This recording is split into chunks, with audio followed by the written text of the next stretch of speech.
What's up, sports fans? This is the Lucas Ross Sports Channel. We continue with our 2025 predictions for the upcoming 2025 college football season.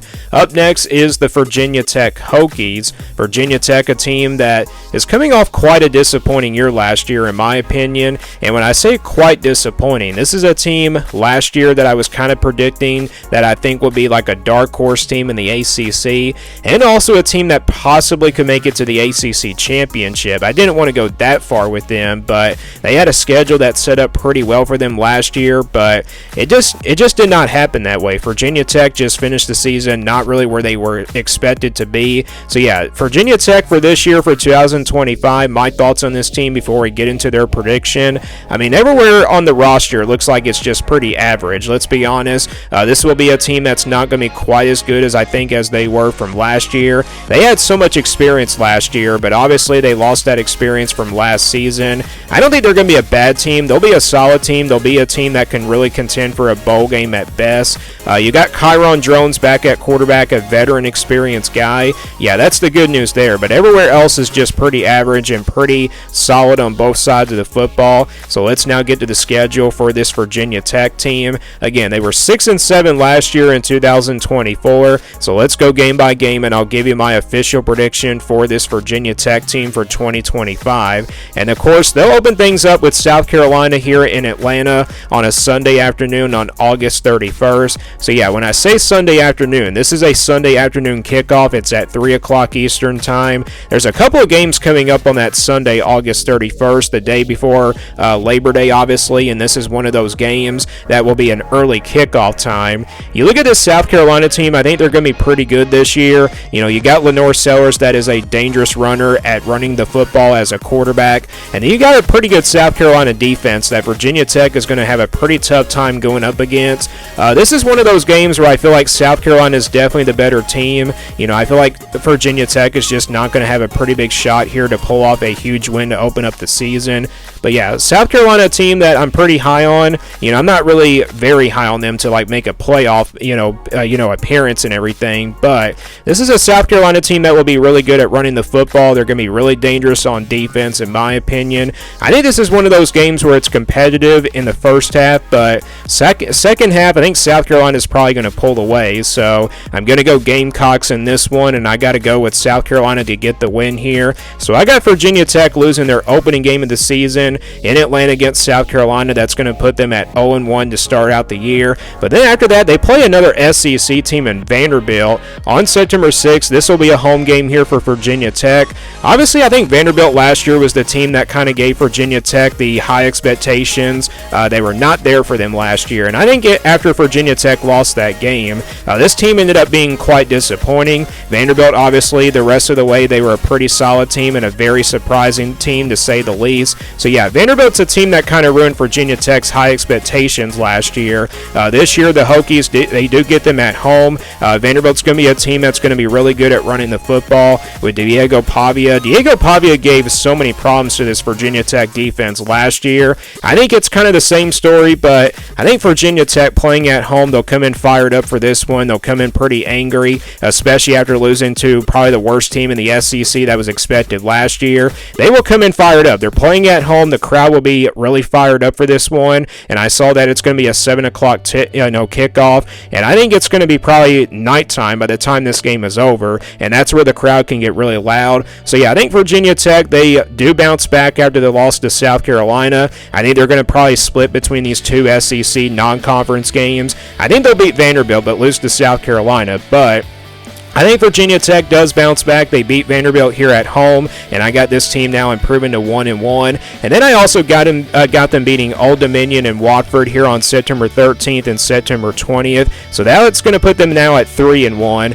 Going into conference play here on September 27th, they will play on the road at NC State, an NC State team that I think will be a little bit better this year. definitely a solid team. They're a well-coached team. They are a program that's really consistent, and I think they'll be even more consistent compared to last year, because last year they had a pretty up-and-down season. So, yeah, I do expect the Wolfpack to kind of have a better season compared to last year, even though they kind of still made it to a bowl game, but it was not the NC State team that, was just not really consistent, if that does make sense. So, yeah, playing on the road, this is a pretty tough place to play to open up conference play, and also it's Virginia Tech's first true road game of the season. That Atlanta game is a neutral site, so that's not really basically a road game. So, yeah, NC State, pretty tough place to play. I think the Wolfpack do get the win. That's basically a 50-50 game right there, so home field advantage will be the difference in that one, going with the Wolfpack here to get the win. After that, they play at home against Wake Forest on October 4th. Wake Forest team that not everybody is talking about being like a potential dark horse team, and I do tend to agree with that. Wake Forest hasn't been really good in the last couple of years. Ever since, the Sam Hartman days, they were actually really good there, but ever since he left, this Wake Forest team has really gone downhill as a program. So, yeah, I don't expect the Demon Deacons to be all that great this year. So I think Virginia Tech gets a pretty easy win here against Wake Forest, and also a bounce-back win after the loss to NC State the last week. So that's going to put Virginia Tech now at 4-2. And then after that, it's back on the road to play Georgia Tech on October the 11th. A Georgia Tech team that I'm talking about being a pretty good team this year, also potentially a dark horse team. They also could be a top 25 team. They do have a good amount of production coming back. You got Haynes King that can run the football as well. This is a Georgia Tech team that will definitely be a smash-mouth running football type team. And yeah, I think that's going to give Virginia Tech a lot of problems in this game.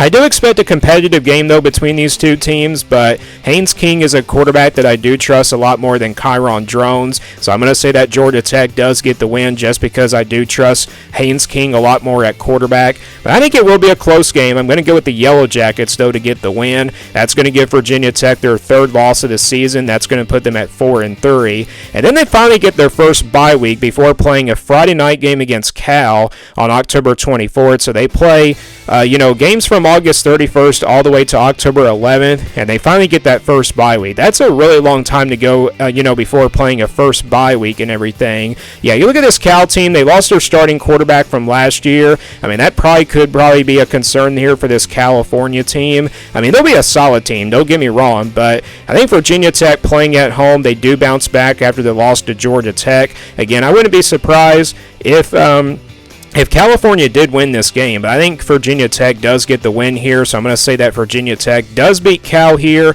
in a pretty close game, and I think Virginia Tech gets their fifth win of the season. And then the schedule kind of gets tougher here once they get to the month of November. They will play Louisville here at home on November 1st, a game that Virginia Tech can actually win here. But you look at this Louisville team, I feel like the passing game of Louisville is definitely going to be a lot improved with the addition of Miller Moss. I think this Louisville team can be pretty explosive in the passing game.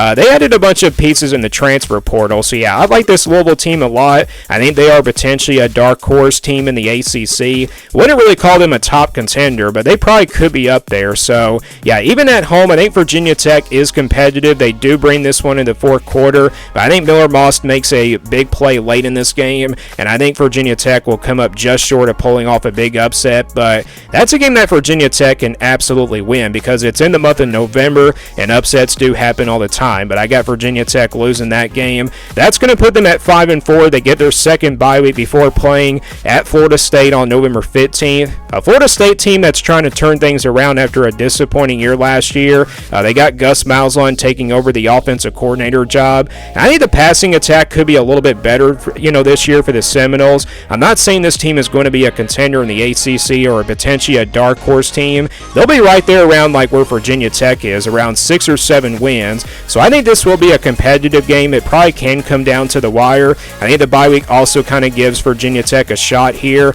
But I'm going to go with Florida State here just because of the home field advantage, and I think the Seminoles do get the win here. So that's 2 losses in a row, and then things kind of get tougher. They play Miami at home here on November 22nd. Miami team that's going to have Carson Beck taking over at quarterback, and this is going to be a pretty talented team. You look at the matchup from last year. Obviously, it ended on a controversial, decision possession in the last play of the game. You know, Virginia Tech, I feel like, won the game last year on that game-winning Hail Mary, but it was called back. So yeah, this will be definitely a big-time revenge game here for Virginia Tech, but I don't think it's going to be enough. I think after playing two pretty tough, you know, opponents in back-to-back games, I think that's going to probably cost Virginia Tech in this game. But I do expect them to keep it close here, and I do expect them to potentially pull off an upset. But I'm going to go with Miami to win this game just because I feel like they're the more talented team. So yeah, Virginia Tech now 3 losses in a row here in the month of November, and then they finally kind of get a break. I wouldn't say break though, because they do play Virginia on the road here on November 29th. Obviously a rivalry game here, anything can go between these two teams.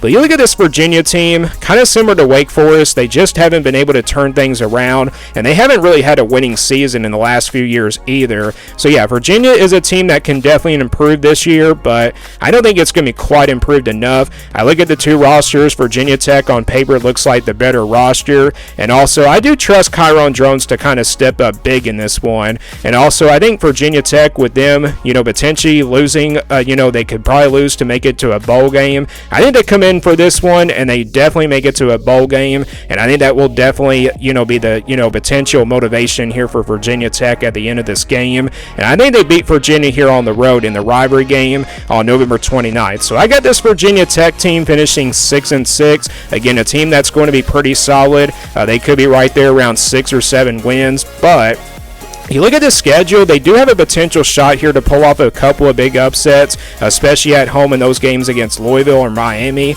Let's say they probably win one of those two games. They can probably go 7-5. That would not be a big shot, but if they go 5-7, let's say they lose their last 4 games and go 5-7, then yeah, that's definitely going to be a disappointing year in my opinion for Virginia Tech. But I think this team does go 6-6, so that's what I'm going to go with here for the Hokies. Do you guys agree or disagree with this prediction? Let me know your thoughts down in the comments below, and give me your prediction for this team as well. Thank you for watching this video, and stay tuned for more sports content videos on my Lucas Ross Sports YouTube channel.